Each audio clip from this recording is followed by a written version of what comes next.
I mean, we see this everywhere in nature. We see us as unitary being, but in the end, we're not.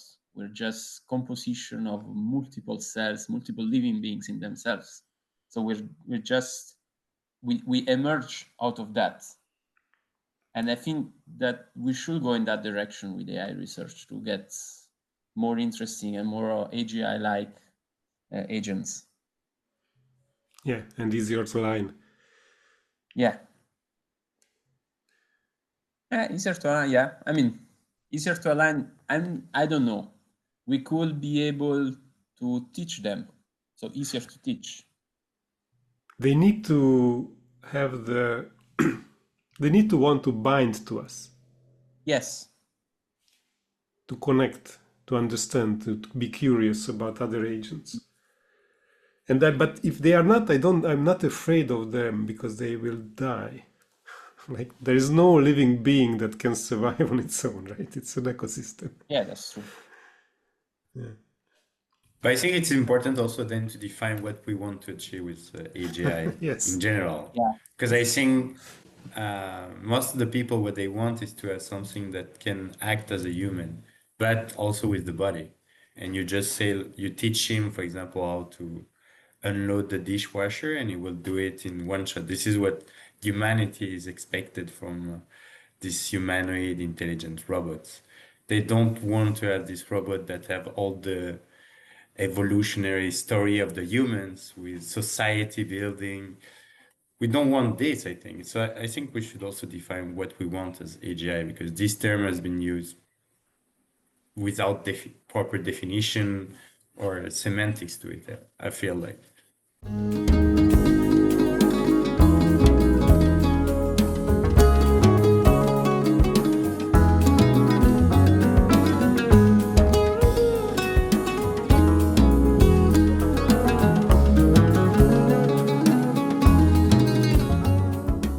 So hi everyone, my name is Balázs Kegel and this is the AI Scientist podcast, where we explore artificial intelligence, the body and the soul. And today it's my great pleasure to have actually two guests, Giuseppe Paolo and Jonas Gonzalez. So Jonas was an ex-colleague, Giuseppe is still my colleague, and if you remember, they were the very first guests on this podcast a little bit more than a year ago. So it's a great way to actually circle back to these first two guests. And the apropos is that we wrote a paper together. So last year when we talked, this paper was not yet done. We wrote this spring and presented it at the International Conference on Machine Learning, which had a new track on position papers. So we really liked the idea and we decided to write a paper on embodied AI. It's called A Call for Embodied AI, and the goal was to introduce some concepts that we've been discussing related to our work, but also related to all the philosophical discussions that we are interested in on embodied AI, and introduce this concept to the machine learning community. So welcome, Jonas and Giuseppe. How are you guys? Hi, Balázs. Thanks for having us. I'm quite good. Quite good. Hi, Balázs. Yeah, I'm quite good also. Thank you. Thank you guys for accepting this invitation. And so let's talk about the paper, because this is basically what we're going to talk about. What is embodied AI? Why we are interested in embodied AI, and how is it connected to these current movements around AI, the big hype on language models and, let's say, social media. So maybe let's start with a simple question, like, why are you guys interested in embodied AI? Let's start with, I don't know, Giuseppe? Okay, well, so the main reason, one of the main reasons, is that my background is in robotics. So I've been studying robotics in the past. It's what fascinated me to get into AI. And then the more I learned about it, the more I started to realize that I wanted to build something that gets to interact and learn directly from the world in itself, rather than just some data set that are stuck somewhere and are fixed, and and they act like LLM. So that's the main reason for my side. And I also hope that in one day we will have robots walking around us, like being part of society. I don't know. Okay, thank you. Yeah, we'll talk about robots, but we also talk about how we extend the idea of embodiment beyond, let's say, the 3D physical space. So, Jonas? For me, it will be very similar to Giuseppe because I have also a robotic background. I did my PhD on cognitive robotics. And yeah, this is the main reason. For me, doing AI was always linked with implementing it into a robot. And this is because I really like to have the robot be able to communicate with you with gesture, voice, and to be in front of you to have a real interaction. And well, if he has intelligence, it's better to interact also. So this is why I'm into the embodied AI. Okay, well, it's a great way to start. Actually, I had a little bit of a different motivation, more coming from philosophy that we actually write about in the paper, which is that, in my opinion, a lot of the issues that come with the current AIs, large language models, come from the fact that they are not embodied. So, for example, they don't really have a stake in their existence. They don't really know what truth is because they don't value truth. They don't care about truth, and so all this alignment problem comes from the fact that they are like just these sort of like beings in the cloud that don't really have a physical embodiment. So that's, and it's so interesting. I mean, I really like the fact that you guys both come from robotics, because I think the paper was pretty interesting in this way, being supported from all the application sides, but also from philosophy, cognitive science, and neuroscience that I know you guys are also big fans of. So, but let's start with robotics, because what I find really interesting is that most of the science fictions of the 20th century, if you think about Asimov or iRobot, which is actually why I named this podcast I Scientist, Nice. and also others, like, most of the time when they imagine the future, the intelligences, the artificial intelligences, were always some kind of embodied intelligences, with some exceptions, but mostly. So we imagined to tackle first the sort of like physical existence, to achieve a physical existence of these entities, and then they become gradually more and more intelligent. And it seems like in the real world it was the other way around. Like we first got into this sort of like bodiless intelligence, and then maybe now, with the self-driving car and other robots, we are getting into physical. So what do you think about it? Because you guys both came from robotics. Your background is robotics, and we met in a research department where it was more about like this cloud AI or internet AI. So why do you think this is the case? Because the real world is hard.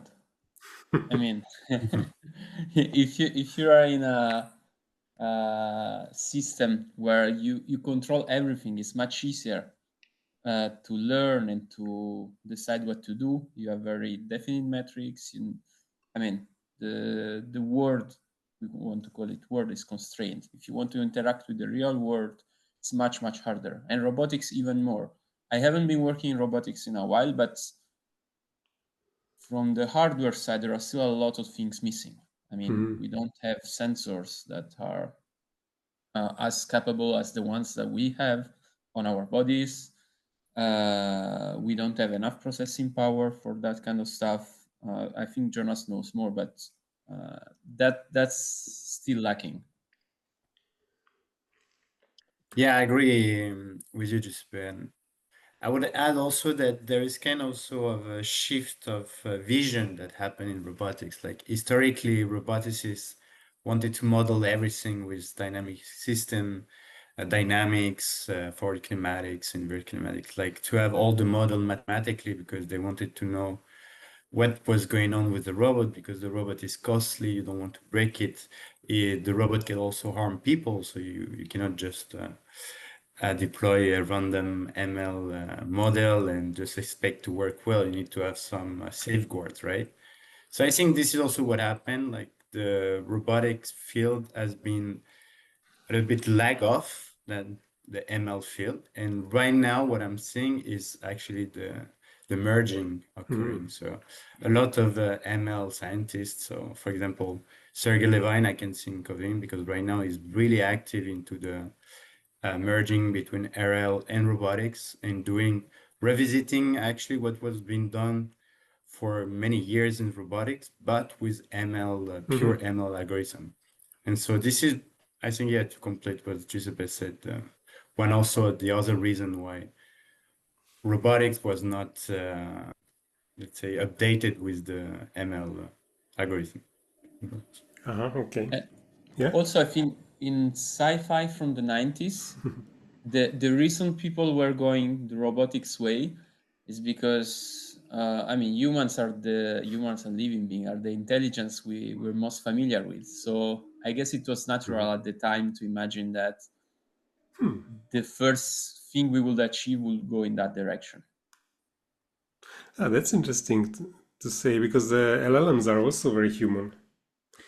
It's They're just a very different, human, yeah. but I mean they're very human on the interface that we have with them, but not how they are themselves.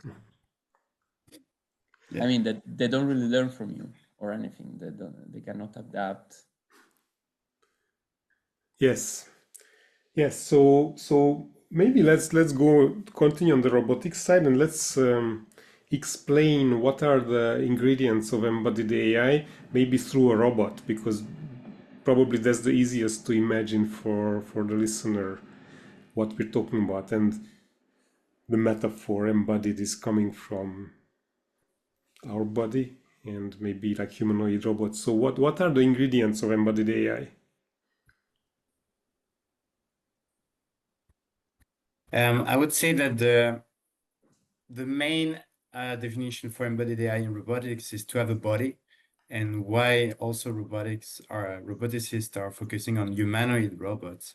It's just because the word that we created, humans, is made for our body. So to have two legs, two arms with two hands, and it's very difficult to adapt all our work to the robot because there is a lot of tasks where you could just take a simple robotic arm and you can optimize it for this kind of embodiment. But the thing is, like, we developed it before the robot, so all of our work is already designed for us, for our interface, which is our body.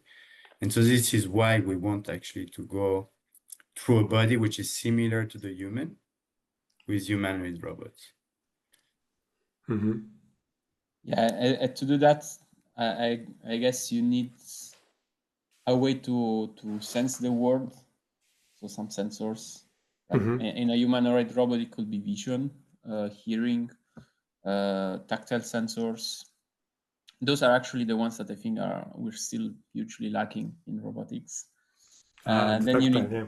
It's interesting, no? Because I mean, we never really think about the skin, but yes. it's actually a super complex organ. Also, because being so distributed, it's hard to make it.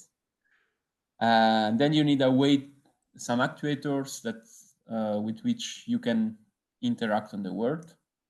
You need ways to remember what happened, so some sort of memory, and to learn from what happened. So some sort of learning mechanism ability that can happen online. This is something we don't really have in AI in general right now, I feel. The episodic memory. No. The continual lifelong learning. I see. Is still a huge research field. but there's nothing that's more or less equates with human abilities. Yes, because there's no life. So there's no life like learning. I mean, because these are not entities that have a beginning and the end and the trajectory between the birth and death, right? Yeah. Or I mean, you could say that LLMs, you have versioning and then they die, but this is not really what we're talking about, right? Yeah, no, it's completely different. Okay, so the interesting thing that Jonas, you mentioned is that this fact that maybe it's a little bit of a detour, but I want to go there. I wanted to go there anyway, which is that it's very interesting and it's not very visible because we live in this space, that in the space we live in, but how much all the spaces around us are sort of designed naturally to our body, right? And so I was even like thinking, and that it's actually not a joke, somebody already came up with this idea that to have the transition between the driven car and the self-driving car, we probably need humanoid robots that can sit in the car and drive. And right now, I don't think there is any humanoid robot that can actually maneuver itself without falling into the driver's seat. So you see all these beautiful videos where they walk. Sometimes they walk like grandpa. Yeah. It's because they are trying to find the balance at every moment of time, not to fall. And then you have like Boston Dynamics that has a more natural looking movement, but they don't use that much AI now. So it's like two different words. So anyway, so I was just thinking about like this concept of affordances that we mentioned in the paper, which is one of those things that it's not even on the radar of AI, like how to learn and design affordances and by an intelligent system. So I don't know which one of you actually coined it. As Jonas? Yeah. Yeah. So explain us what are affordances and why are they important for AI? So affordances is it's a way to see the world in a sense that, for example, when you see an object, you don't see just the object per se through your eyes, through the skin, but then you're going to derive what the object is to do. So it can be a tools to do something. It can also remind you an emotion. It can remind you part of a plan. So it has a lot of semantic information attached to it. And human babies actually, during their development, they're going to learn this affordancy by exploring with different sensory inputs. So by touching, by putting in their mouth, they're going to actually develop this pool of information, this graph of information for each object they're going to encounter. They're going also to learn how to associate them. And this will little at little develop all their ontology for their affordances. And so this is really important because this is a way to see the word kind of as a function. When you see an object, you have a set of function that you can apply to it to actually, okay, a drink.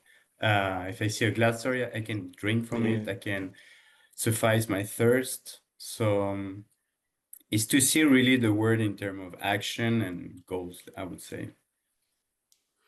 Yes, so this is very much related to John Verwecke's 4P learning and knowledge, where so it's the 4Ps: propositional, procedural, perspectival, and participatory. And with LLMs we are pretty much on the propositional level. So basically LLMs can learn and reproduce propositions, facts, statements that they read on the internet, whereas this affordances is more on the procedural perspectival level. It's about understanding the environment not as a set of objects, which is what like classical computer vision is trying to do, but more as a set of meanings of things that can help us to achieve something.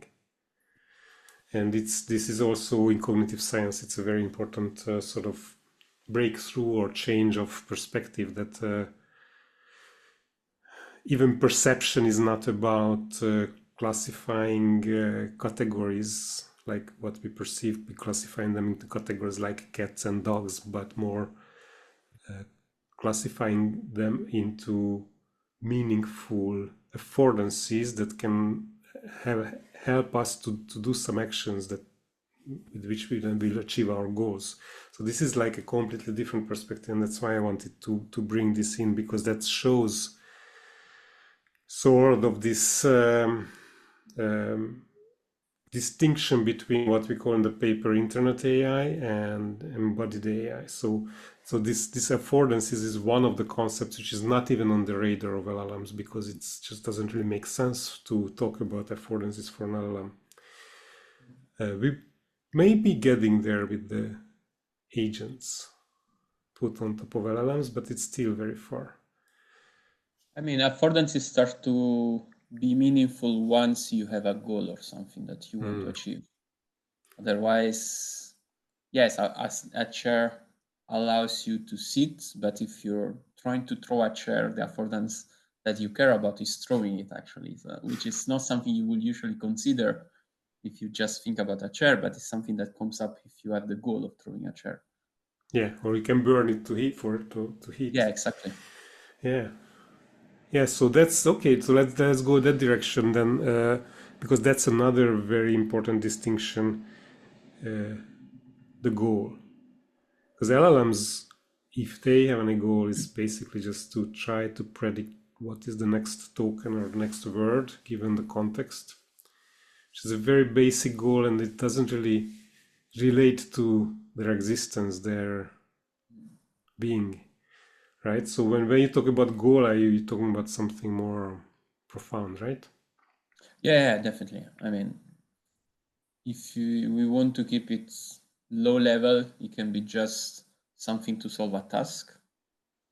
In this way, you can say that LLM, when they're trained with a RLHF, they have the goal to please the user. But that still is quite superficial. What I mean by goal usually is something that gives you meaning, and I don't really know how to explain it, but something bigger, with something that motivates them to act. So not something that comes from the outside where you tell them to do something, to do what they have to do, but a good goal and motivation that comes from the inside. This is usually something that human beings have. Or each one of us has its own motivation to do their work, or wake up in the morning and get out of the bed and whatever. In AI, there are works that try to go in that direction with intrinsic motivation, where they try to have AIs that set the goals for themselves, but still it's a bit artificial, let's say. And definitely LLM don't have that for now. Yes. And So this is, yeah. That's why continuing on what Giuseppe was saying is like, I think this is what's really fascinating in human is how we are able to create our own goals. Like, because let's say that if we start like very basic, our first goals and need will be our survivals, right? Like a bit what Epicure said about the basic needs. We need to sleep, to eat, and to drink. And when you fulfill these goals, your basics needs, then you can think about other ones, and then you will create your own goals. And this is what we are lacking actually now in all the algorithms. So as Giuseppe was saying, that there are works on intrinsic motivation, where you try to force the agent to explore region where he has uncertain knowledge. So it can be based where the uncertainty is the higher when you want to do some prediction. So he's going to explore more this region to get the model more precise for this kind of data. But it's still artificial, and we still don't have this algorithm that can just create goals that are meaningful to always expand the possibility. I think this is also what is incredible with human is like everything that we do also at the level of the society is always to expand our possibility. We want to understand better the world. Why? Because that will give us more action, actually more ways to control it and then to build it and interact with it. So I think this is very fascinating. Yes. So one of the, I think, important thing we talk about in the paper is that if we look at game playing AI, for example, Go or chess, it has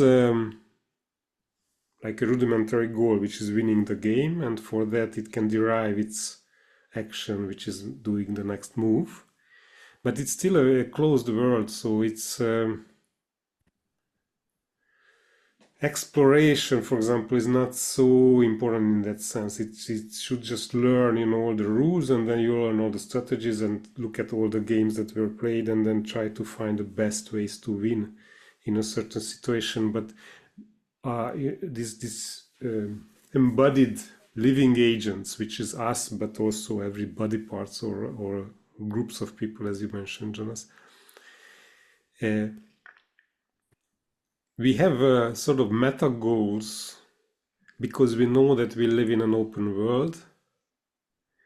And in that open world, we know that we cannot predict everything because things will change. So we want to, when we are not hungry and thirsty and we slept well, the first thing we do, as dogs do too, is to explore, to look what's behind the tree, just in case maybe there is something there, like an affordance of an object that we can use for something, or we can just put in our pocket and maybe use later. So this sort of exploratory behavior, which is so common in human, it's completely missing from even, let's say, agentic AI, which are those, what we call reinforcement learning algorithms and let's say game playing, right?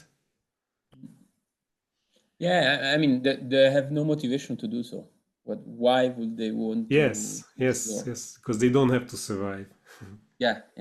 They don't have skin in the game.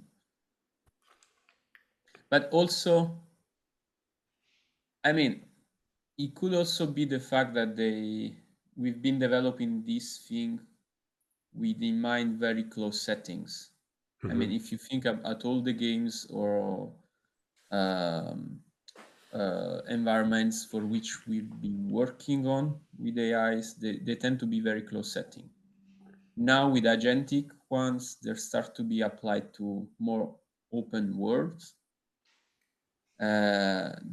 Maybe that's also one of the reasons for why we didn't have agents capable of dealing with the open world, because we never really went to tackle the problem directly. It's also, I mean, the reason is also because it's hard, but it could be that the setting of our problem, the problem we set ourselves, limits the development of these agents itself. Yeah, this for me leads to Karl Friston's free energy principle and active inference, which we use a lot in the paper or refer to it a lot, because this it's a nice framework that frames how agents work in order to stay alive, which is you can so it's basically we try to limit uncertainty around the surprise, because when there's a surprise it takes a lot of energy to adapt to it or to behave, figure out how to behave. So agents try to, first of all, try to understand the world, which is when agents start to build internal models.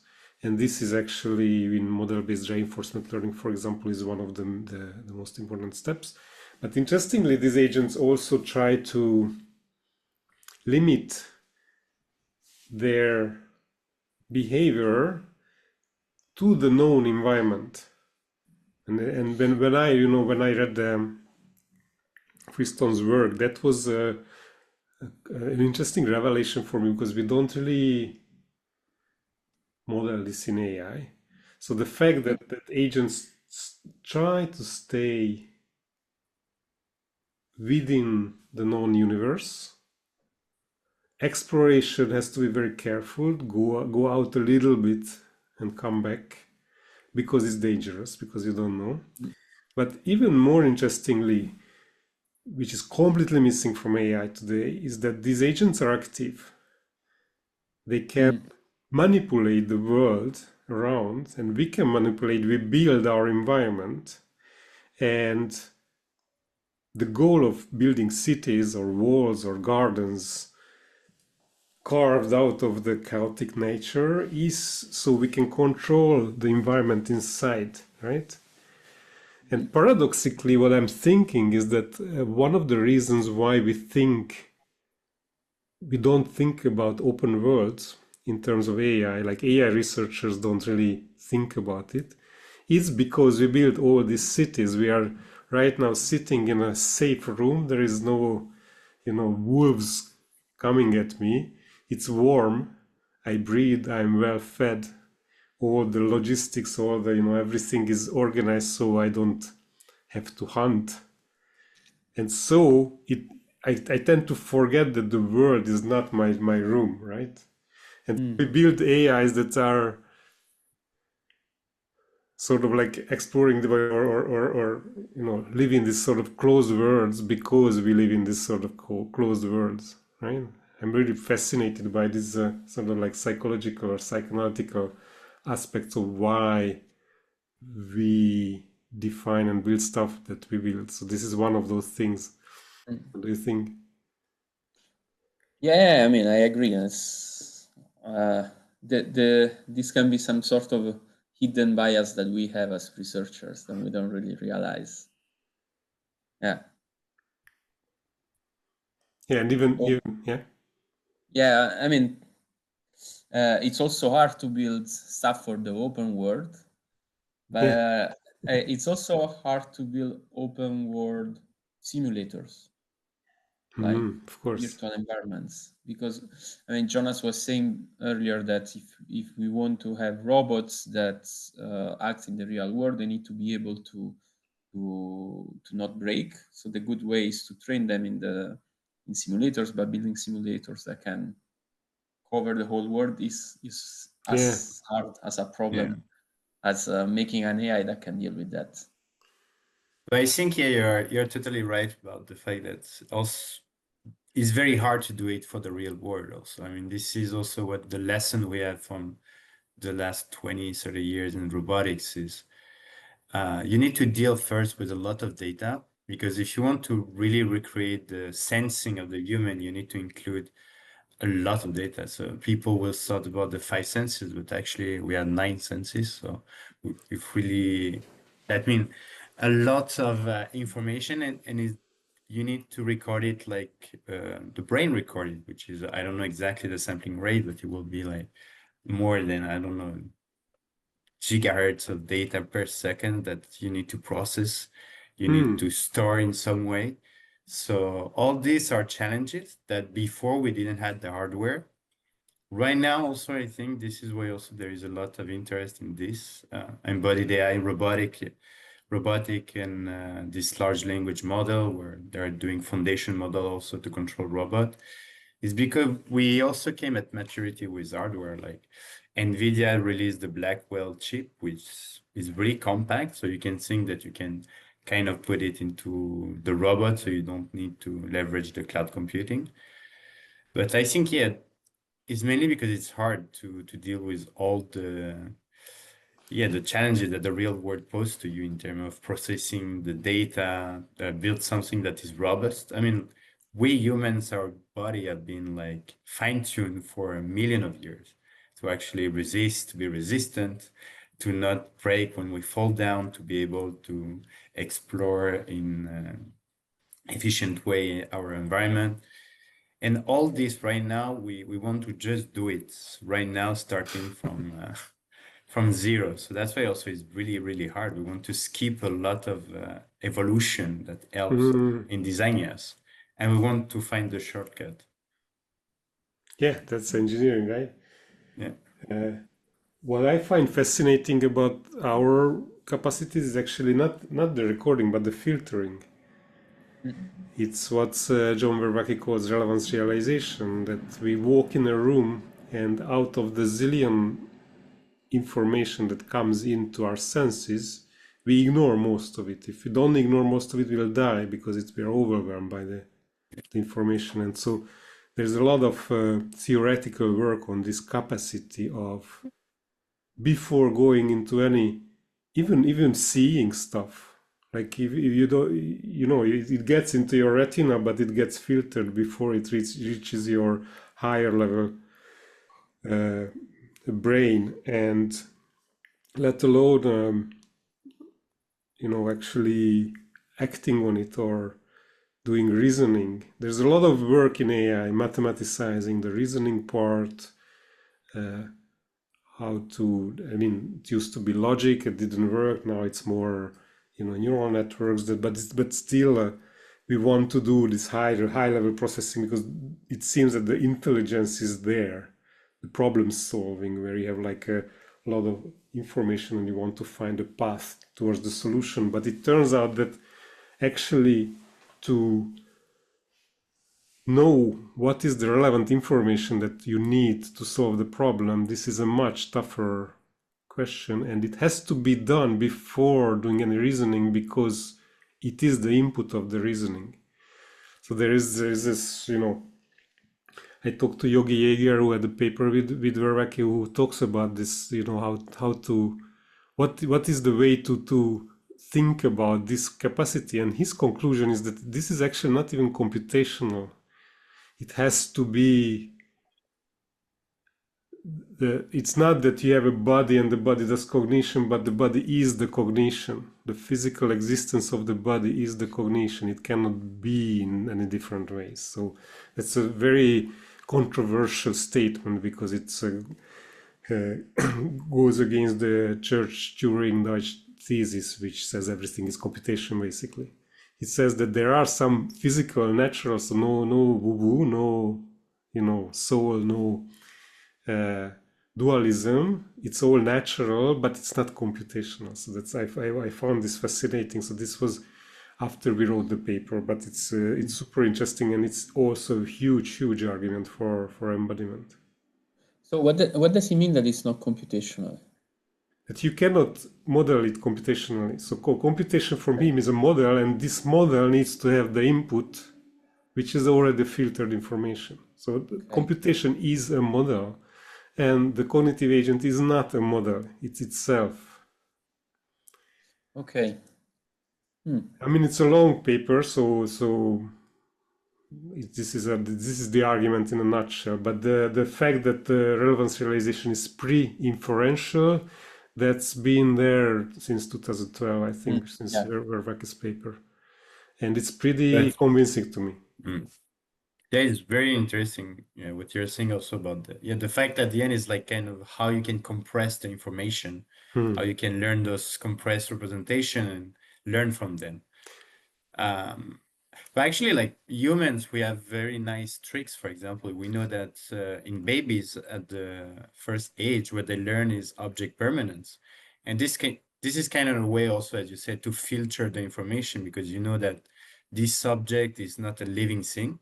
So already babies can distinguish between living and non-living object, and that's crucial because like this, they can also link to object permanence, because if you know that if something is not living, then you can already infer that it's not going to move except if something is acting on it. And this is a way to compress the information and to optimize it, to actually filter a lot of things, but that will make your model actually right, because the glass is going to be here in the 10, 20 seconds in the future.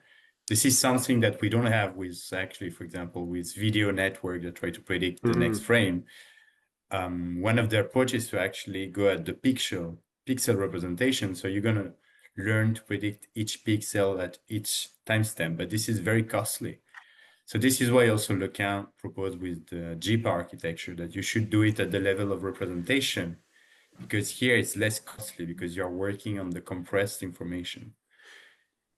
Yes, I know that actually, and I thought a lot about. So that's definitely a step in the good direction.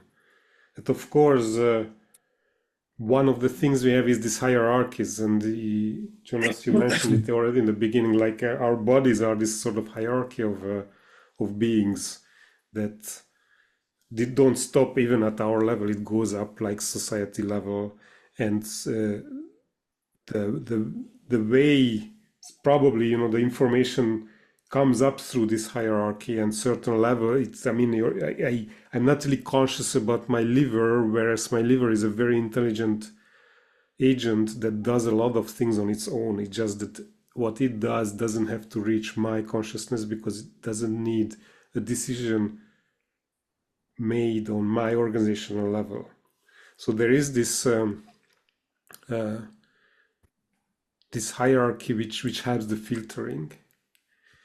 But so I agree with Jan Lecun on the fact that of course you need to do the prediction of what's going to happen at the representational level, like at the higher level than the lowest pixels. This is what we do too, right? My issue with that is that where does this representation come from? Because in his work, it seems that there is some kind of objective way to represent the world.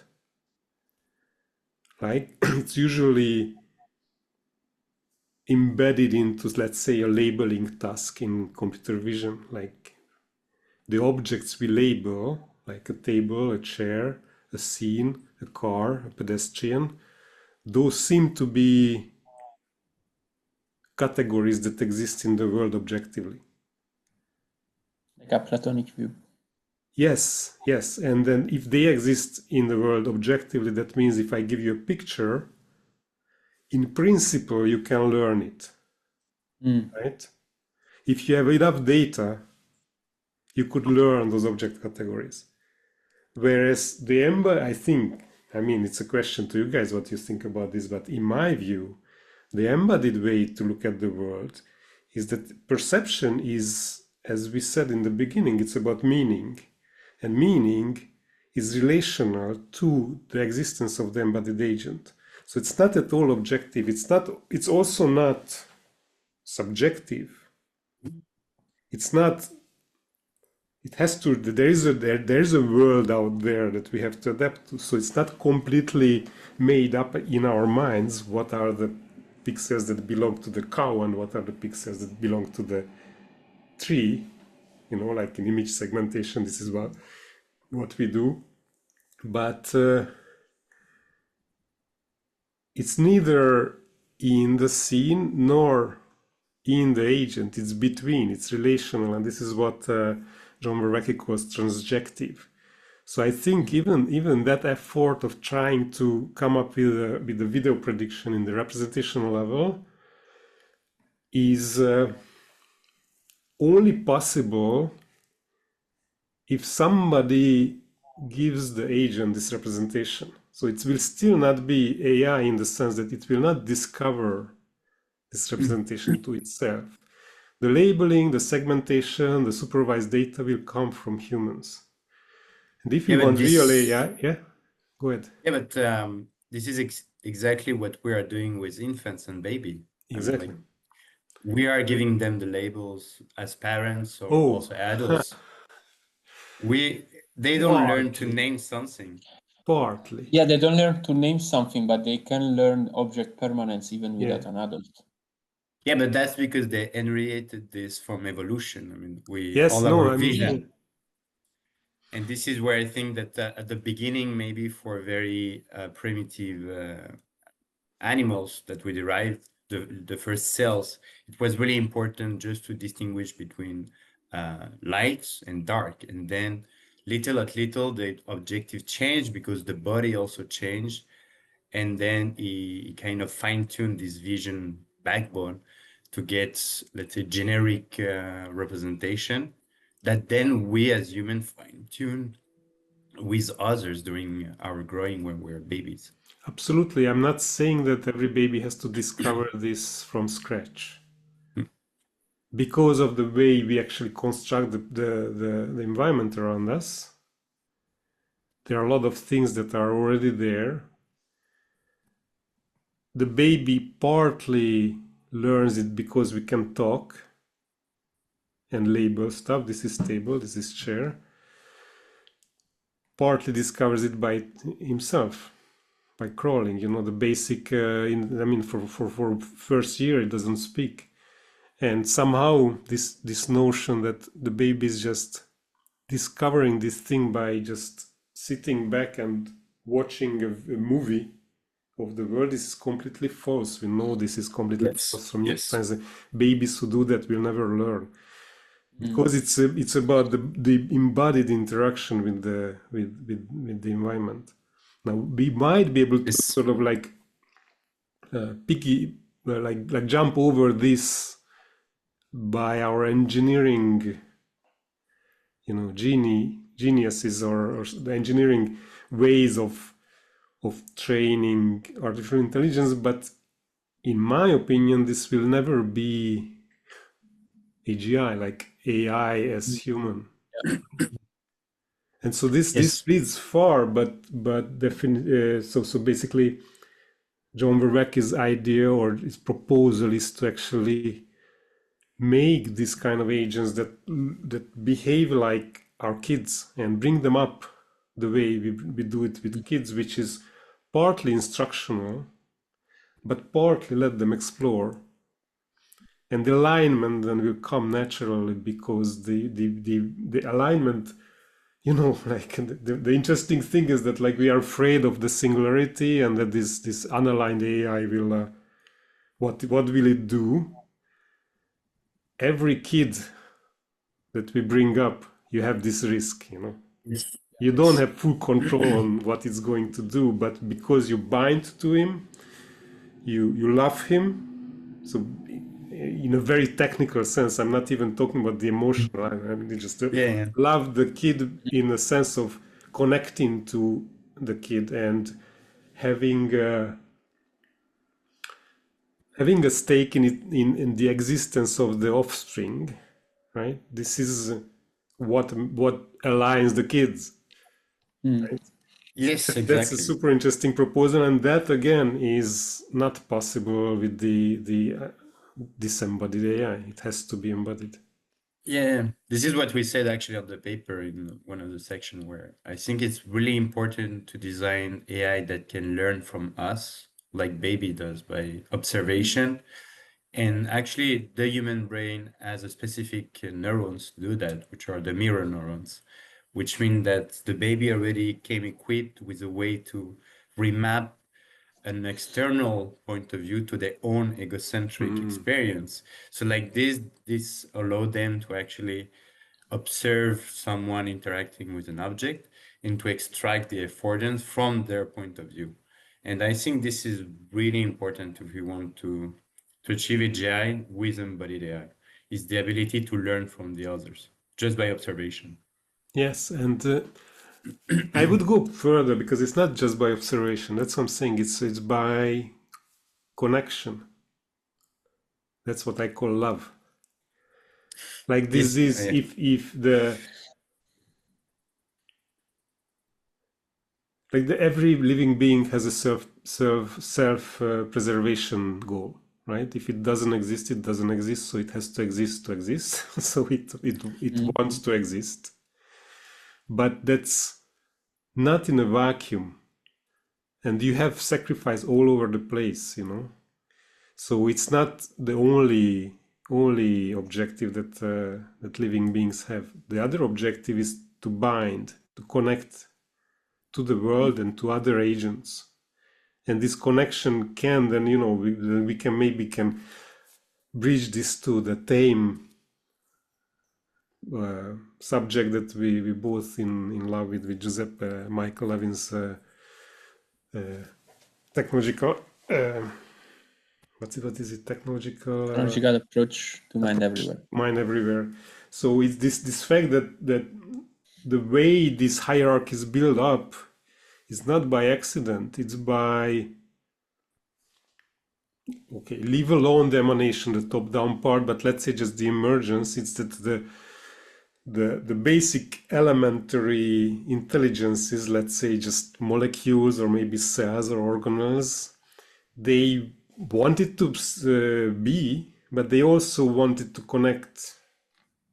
And by this connection, evolution built up more and more complex beings, these hierarchical beings, where each little element is a little intelligent unit, but then the whole is also something that can be understood as one agent. And so the collaboration of the parts creates these higher level agents. Yeah, Like no, sorry, go ahead. okay, well, I think this is actually something that is hugely lacking in AI research today, this emergence. I mean, there are people working on it, of course, but it's very niche, let's say. The fact that, and I believe this real intelligence will not emerge just from training on big data sets, but also directly emerge from the interaction between multiple agents. They can be dumber or more intelligence, depending on whatever reason.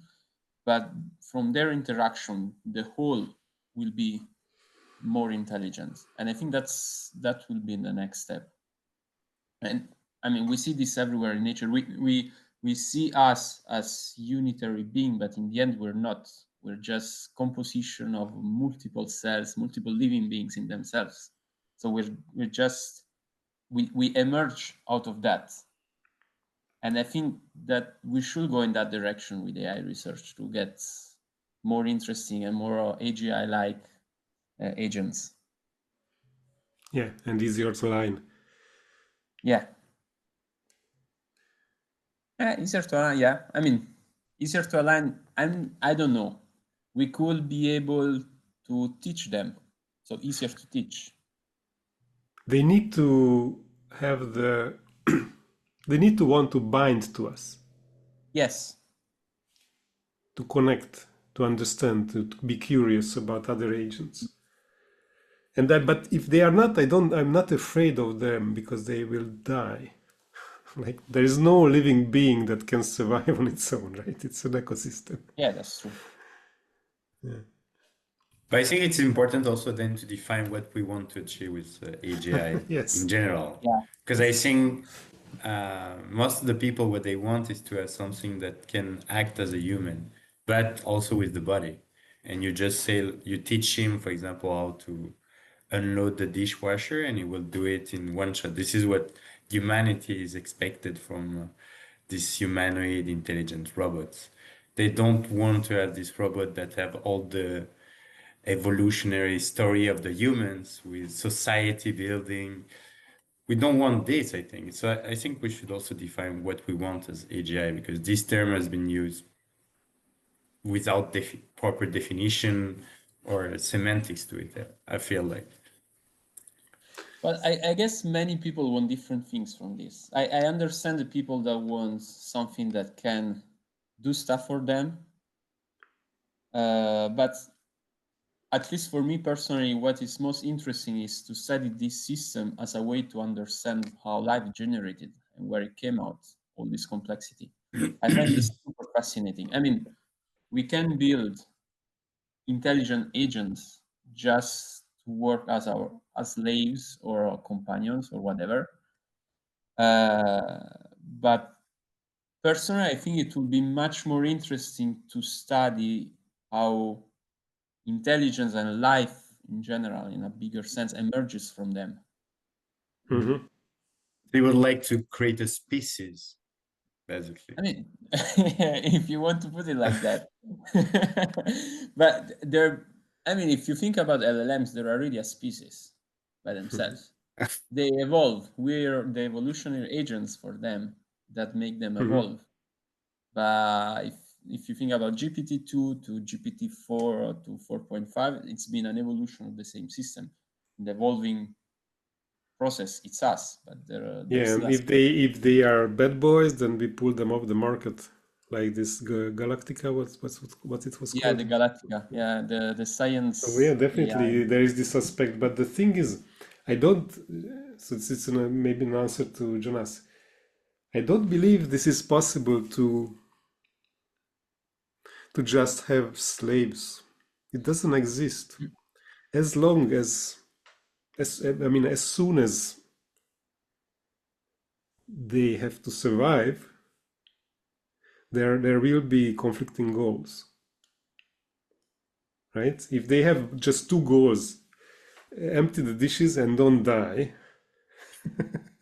you have to specify hierarchies. And actually, we can get to this because the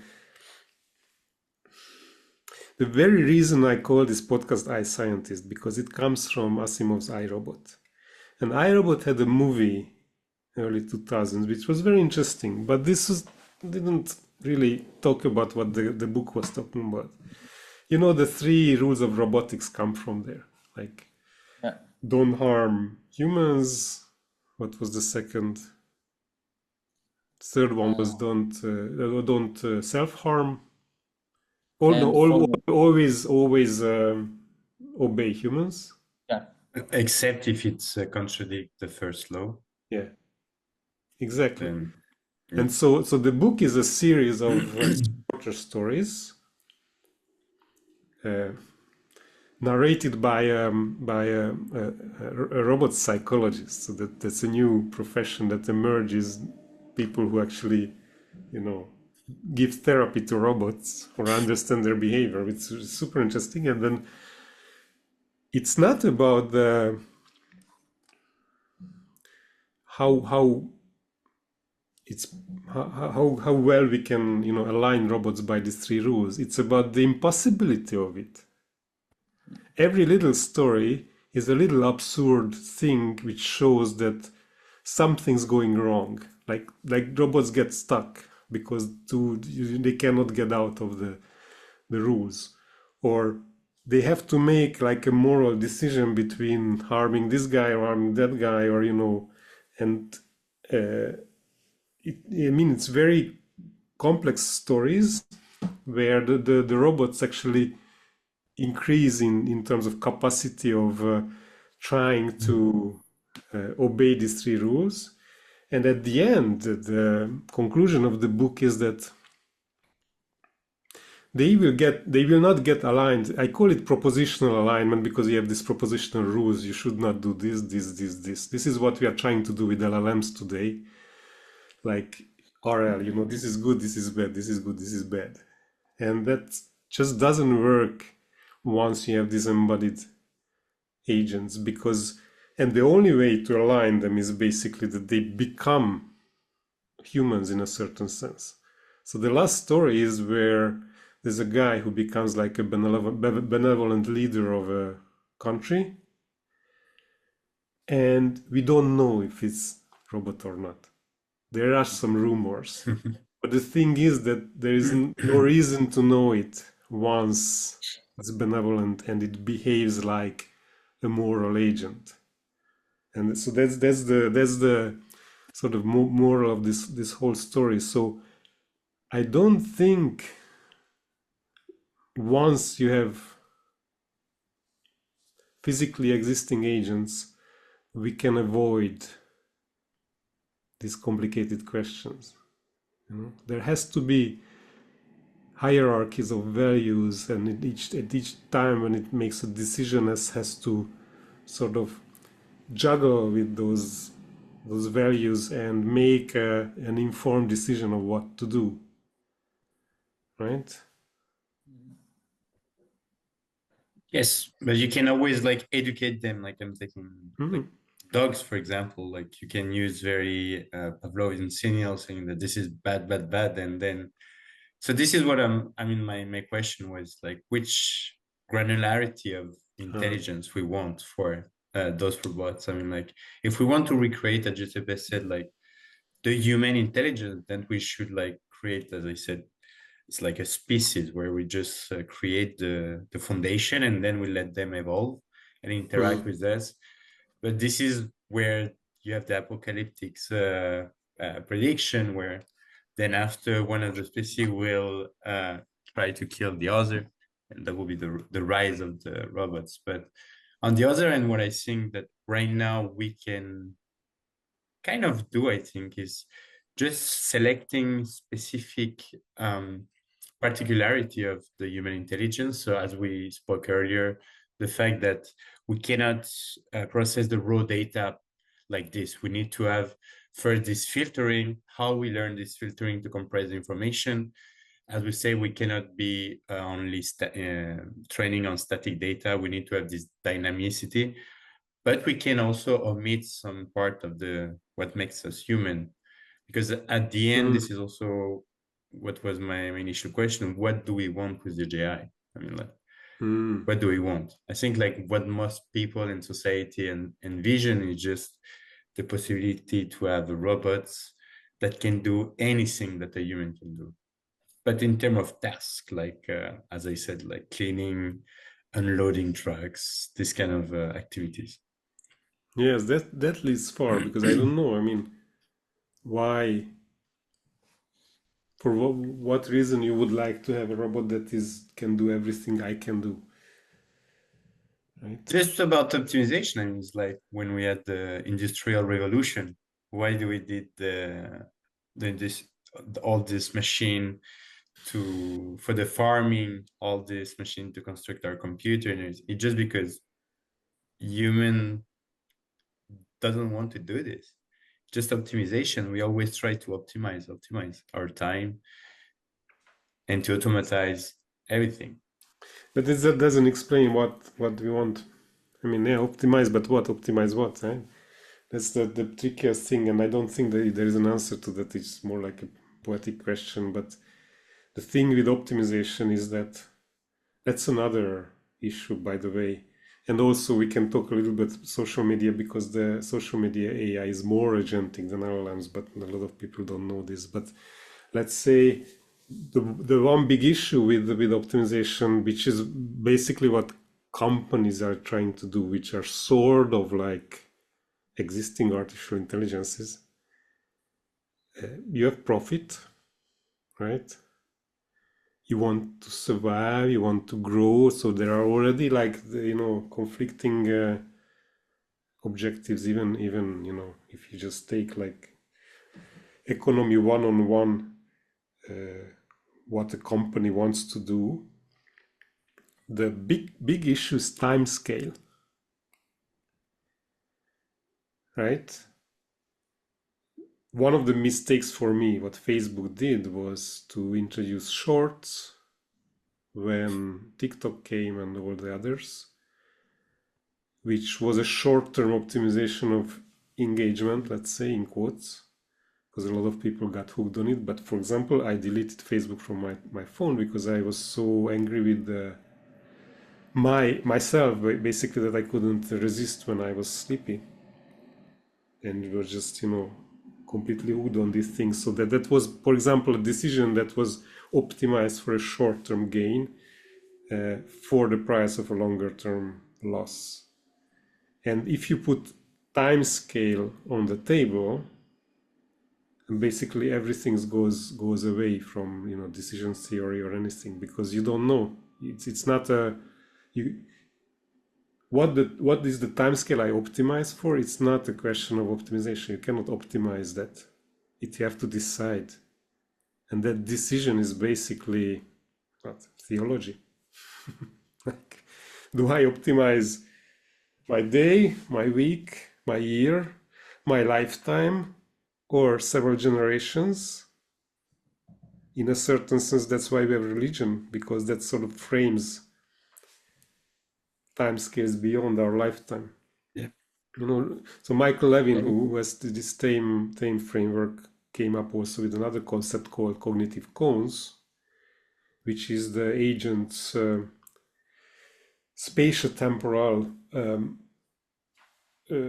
extension, like how far it can see in space and how far it can behave in time. Like a dog will never really think what's going on in the neighboring city. May think about what goes on in the neighborhood with the other dogs and the smells, and it will never think about what's going to happen 1 week from now. So it's a very intelligent animal. Its cognitive cone is much smaller, both in time and in space, than us. And then, of course, if you go lower in the animal kingdom or even plants, those cognitive cones can be even tinier. And those cognitive cones are, it's hard to say that there is any optimization in the size of that cone. So I'm not sure if optimization will answer, because somebody will have to decide what to optimize, and it's basically what humanity, individual humans. I think the only answer we have is love, and I'm saying this in a very technical sense. It's the binding. Like we have to make these embodied agents such that we love each other. We want the other to be, and it wants us to be. Then the question raises how to do that, though. Yeah. Interesting point. I mean, it's true that if you just think about optimization, you can end up with the extremist view of what's the name? Effective altruism, like go to the Exactly. extreme, where you say, I want to maximize the good of humanity, but the biggest part of humanity is not born yet. So I just focus on the future without caring about people right now. Yeah, and this exactly. And which future? Future 1 trillion years from now? Yeah. Where going to the Mars makes a lot of sense? Or future in, I don't know, 200 years where climate change is maybe more important?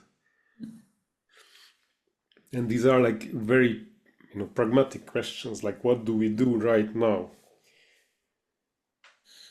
The good thing about, from this point of view, about humanity is that we can do multiple things at once. I mean, we are a multi-head attention being, so we can focus on different things at the same time. Can we? Yeah. Like you can focus on one thing, I can focus on other things as a group, yes. Yeah. I'm talking as Focus a is group. focus is very tricky. I'm definitely not talking as a single person. Yeah. I mean, my focus is already limited.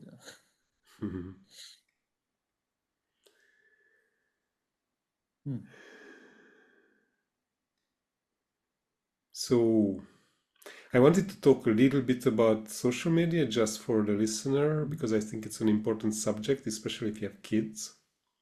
I just read that Australia is introducing strict laws on giving social media to kids. And the way it relates to this, besides the optimization thing that I mentioned, is that, and we talk about this in the paper, that interestingly, LLMs are much more known with a much bigger buzz and novelty in the public 3 years ago when they were born. Also, one of my hunches is that it made a big thing because it's so alien. So it was some big novelty, a surprise that made everybody think, and it also, of course, made some tasks automatable. So that was, of course, like a very important economic reason why they were so popular or so surprising. At the same time, we all know that AI has been there and interacting with humans for like at least 15 years. I mean, TikTok was built on it, but even the older social media, they picked this up before TikTok was born. And that AI is the AI that is producing your feed, right? Whatever you see on the internet. It's partly, of course, you search, you click, you behave. So it's organic in a certain sense, but at the same time, if you go to Twitter or Facebook or any of these media, there's a feed, and the feed is coming up from an algorithm, or YouTube, of course. And that algorithm is an AI algorithm that has a goal, and so in a certain sense, I think it's more natural. We interact with it more naturally than with LLMs, which are these really alien things and interface. But social media AI is behind, so it's also like, almost like subconscious part of internet. But it has a goal, which is relates to what I was talking about. Like, what is the goal of these companies is to keep you there because they live on advertisement, right? And they want to keep you there for a certain time scale. So they have this dilemma for sure when they design their formula, but for sure they use AI, right? So it's so interesting for me that this is not so well known. Whereas for me, it's way scarier than LLMs. What's happening there with the kids, especially, because it's like an AI that really adapts by definition, by design. It's not even evil there. It's just the way it was designed to hook you to the app. It's scary. We have much less control of this than LLMs. Sorry, but this was my little Yeah, pet. no, I agree. I mean, we talked in the paper that one of the reasons for this is the fact that they're more embodied. Yeah. Yeah, because they Yeah. have much more control on their environment. That is us. So explain how, because we do this in the paper, or at least try. Like, what do you mean by they are embodied? Because they don't have a body. So what is this extension or this way of thinking about embodiment in a general way? I mean, yeah, okay. So as contrary to what the name is saying, for embodiment, you don't really need a body as long as you live in an environment and you observe it and you interact with it, you modify it, you are embodied in that environment, even if the environment is completely digital. You have a metaphysical body, I don't know if I can call it like that, but so for these systems, their environment is the user pool or they interact with. So for the algorithm handling my feeds, I am its own environment. So I act on it, he acts on me by showing me things, and then I react to it. And that's how it learns, modifies, and it does it in a much more natural way than LLM, even if the interface is different. I would say that for LLM, the interface is more natural for us. More explicit too, yeah. But the interaction protocol itself it's much more natural for these engines. So they blend in. Yeah, they're hidden. So I remember one of the first time I was trying to explain my father what AI is. I was talking to him about the fact that he has this keyboard on his phone that suggests his words, and that's AI already because it learns what words are more used by him, how they're associated, etc. Very primitive AI, but it's still AI. And he did not really believe me because he was imagining something much more like ChatGPT than these suggesting systems. For all purposes, basically, these are like spirits, and I'm again not saying anything complicated, but in a very technical term, these are like causal agencies that don't have a physical embodiment, but who act on us and make us behave in a certain way. So this is what's, like Christian theology calls spirit. Yeah. But I think also what is very dangerous with the social media and how this algorithm work is they're clustering us in a sense that how this recommendation system works is if you saw video A and B, and I saw a video A and B, and you then after you watch C and you liked it, most probably the algorithm is going to show me the video C also. So what is creating this kind of a cluster of people who are going to just live on their own, let's say, environment together. And so this is what we have also with one of the side effects of this algorithm is like you create communities and people then cannot go out of these communities because you have this cluster and the algorithm know that all these feed are going to be to hook you on your feed, so it's going to show you exactly the same thing that you want That's very interesting to see. And this, for me, this is really a huge problem because that means you are only facing information that you are that comforts you. You are not challenging your thought and your ideas, and this is why also is very problematic for children. And as you said, we should have some regulation for at least teenager. China already did that, so they banned TikTok for teenager. Yes. So I think in Europe, we should also do something like this. I know that in France right now, they are trying to remove smartphones from high school. So when you enter the high school, you need to drop your phone. But yeah, I think it's really, really dangerous, this social media AI. And I think how they are so successful is because they only need to do one thing. They have only one goal. It's like to hook you off, and that's it. exactly. With the caveat that you don't, I mean, the time scale is still a problem.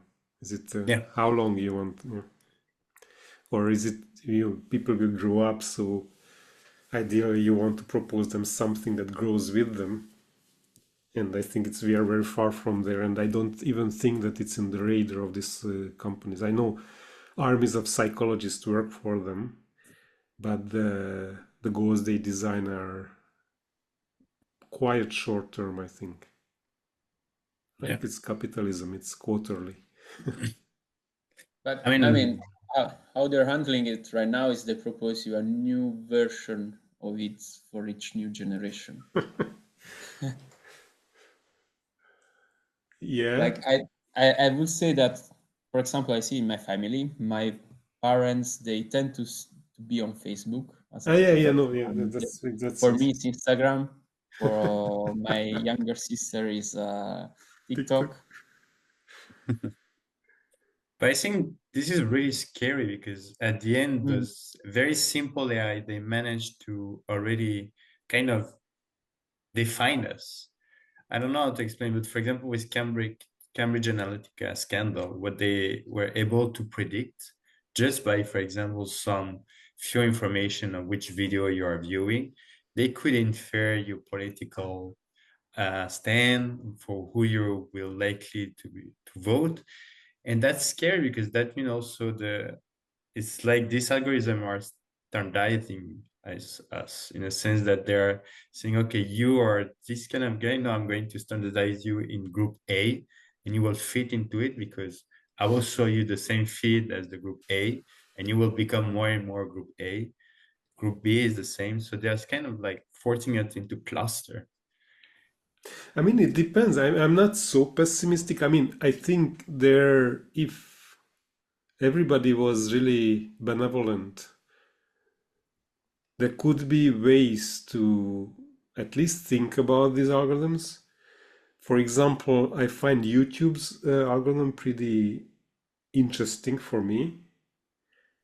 And what I know about YouTube is that the reason why it's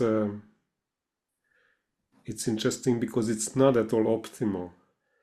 What I heard that the YouTube is an older app, and so they had these layers of recommendation algorithms on top of each other. Like there was, how these companies work, and new teams try to design their own recommendation algorithm, and at the end they don't decide.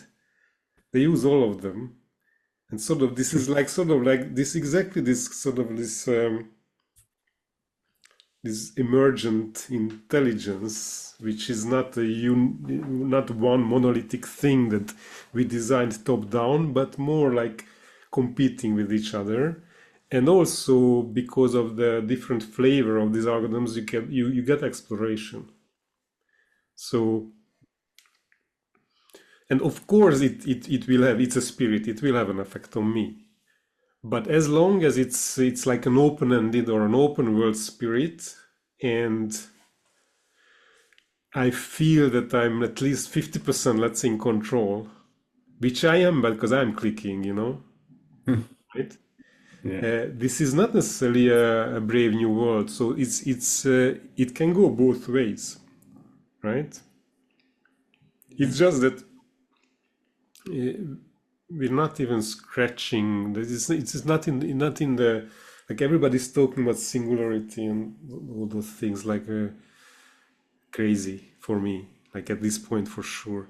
Whereas this one is a very interesting, solvable, and unexplored domain. Like I'm pushing everybody. Now there's blue sky, and maybe blue sky will be something where we can do this. Like, I want access to my feed algorithm. I don't want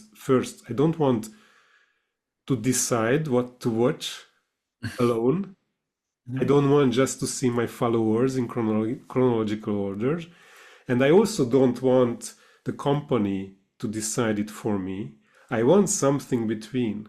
And in between, I mean, I need the company, because the company has all the data. So I think it's a very good heuristic that if X liked A and B and I liked A and B, then X likes C, I will like C too. It's not, it's pretty logical to do it in this way. But there are, for example, the time scale, or for example, I have different brain compartments, and sometimes this wants this, that wants that. So I want to be able to manipulate the algorithm at an intermediate level, that it should have access to all the recommendations, but I need knobs. I want to set certain knobs, like I want to be more explorative in this time of the day or right now. And when I may be tired or something, I just want to just feed me my favorite things, or things like this, So this kind of interaction is to be defined, and it's not necessarily a good landscape from an economical point of view, but technically it's definitely possible. And so that would be my, push. I'm trying to, access these decision makers, but of course it's very hard if it goes against economic interest, which I'm not sure it does, by the way, but longer term, yeah. And I mean, the main success of social media right now is that they can hook you a lot, and as Jonas was saying, they do that by polarizing you. If you start tweaking the algorithm That's what you want to do, I don't know. They might hook in a small percentage of the population, but not the majority. And So, they appeal for our worst side, which is the anger. Exactly. Yeah, I mean, if you want to hook someone in, you have to aim at their basic emotions.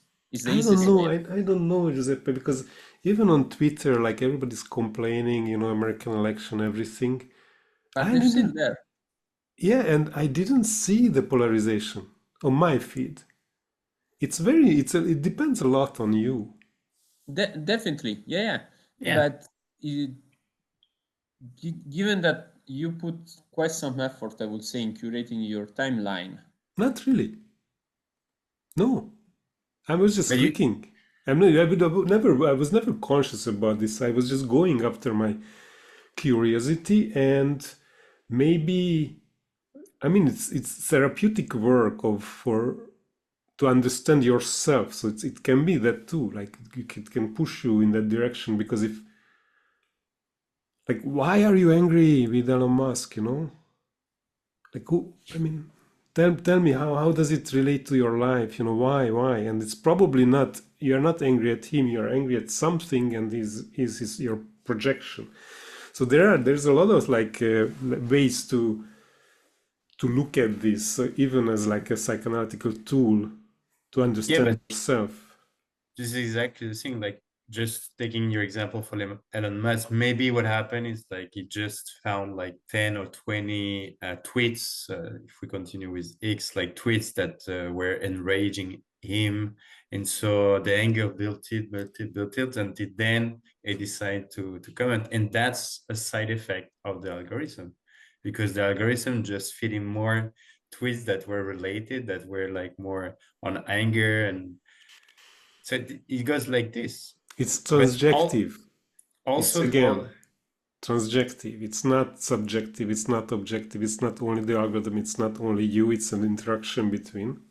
yes, but he knows which fit that is going to be close enough to the last one to orient you into a direction. And this is what, I mean, this is what they want. What they want is just you to spend more time on your phone. They are playing with our dopamine system, because, but this is hacking our brain.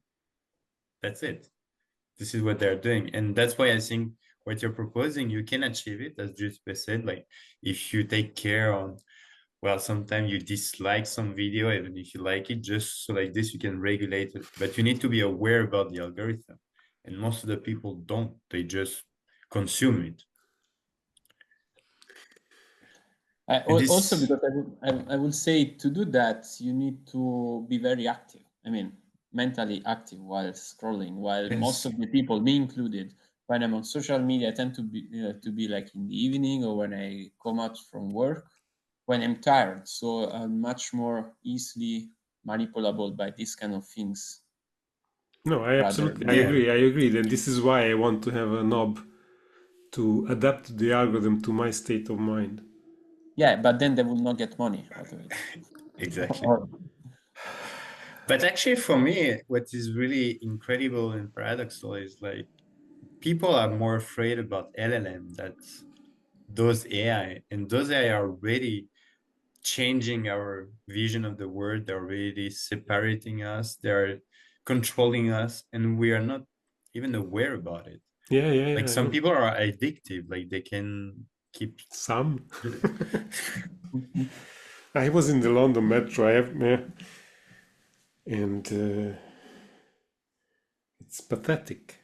Like in the sense that people not even listening to, like, I don't know, long YouTube videos, like learning something. It's really of course everybody's tired and everything, but it's still, I mean, I just looked around. I was the only one was not looking at my phone, you know. I looked around what people were watching, and it's really scary. Like, yeah, I don't know what, it's hard to say. Maybe I don't know what we did before, we were reading maybe or listening to music in the last, in my life, Walkman.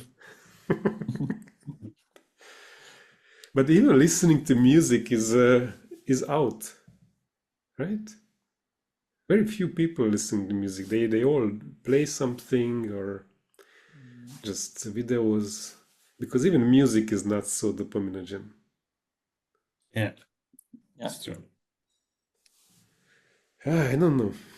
So yeah, I mean, I agree with you guys that it's not easy. I'm just trying to paint maybe a more protopistic future where we can actually act something and do something with these algorithms that will drive humanity in the right direction. The good thing is that there is more and more push to regulate these social media algorithms, so that's positive. Yeah, I mean, that would be my first instinct too, the ban, at least for kids. Yeah, I'm not sure banning them completely. I mean, for kids. Yeah, for kids, yeah, I totally agree. But again, just coming back to this propositional regulation, I'm not sure if it will work.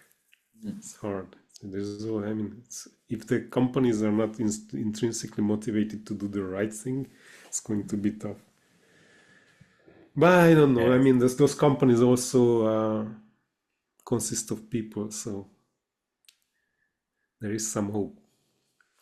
Anyway, I didn't want to finish this on such a gloomy prospect, but yeah, I definitely wanted to talk about it, and in the paper we do, so please read it if you're interested.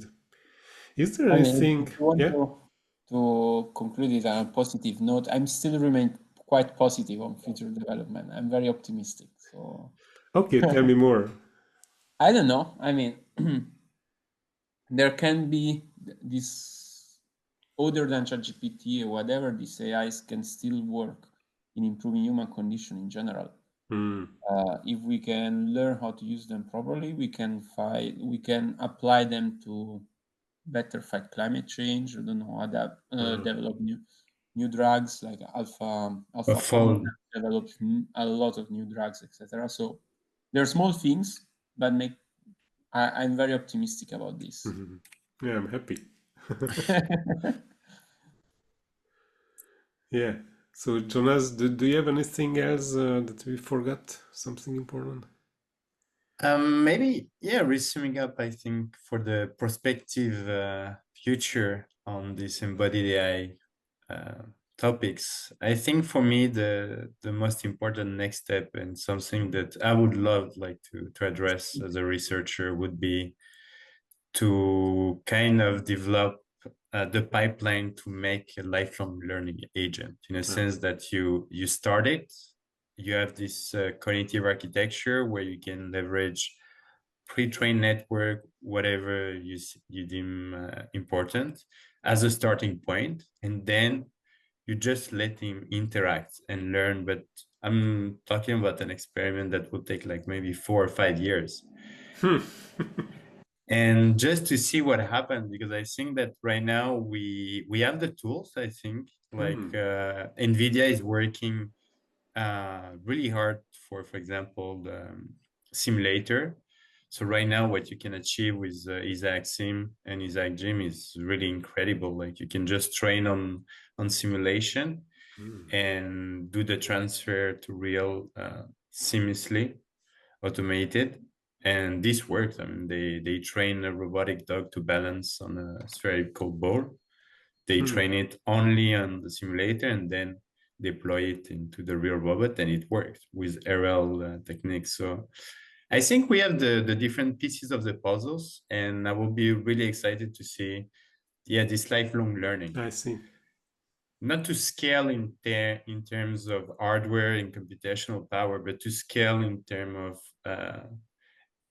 data collection into a real environment. Yes, and diversity, no? Because Yes. yeah, that's a whole another can of topics about what I talked about with Alexander Rorbia last time on death and unique agents, and also there is the energy argument, like they would cost less energy if they were unique. But but even if they are not unique and they can share their experience, it would be super interesting to see like a million little dog robots that people sort of train to their own environment, right? This is something like that. Okay. Yeah, that would be super exciting, and I think it's going to happen like LLM is, in the sense that there will be a point where suddenly they become infinitesimally useful and then it will explode, right? Yeah. Because economically this is what you need. Yeah, that would be cool in my lifetime to see this little robot pets. Yeah, that will be, I think, very interesting to see. Just you start and then you just see him evolve and learn I see. dynamically. That will be, I think, awesome. Yeah, that will definitely something that I would like to investigate for the near future. Okay. Okay, well, I think we covered most of what we wanted. It went in interesting directions too that I didn't expect. And yeah, I'm pretty happy with this conversation. So thank you guys. It was really nice. Thank you, Thanks Balash, to for you. your time. Yeah, Yeah, for the always invitation. happy to discuss. Thank you. Bye. Bye. Bye.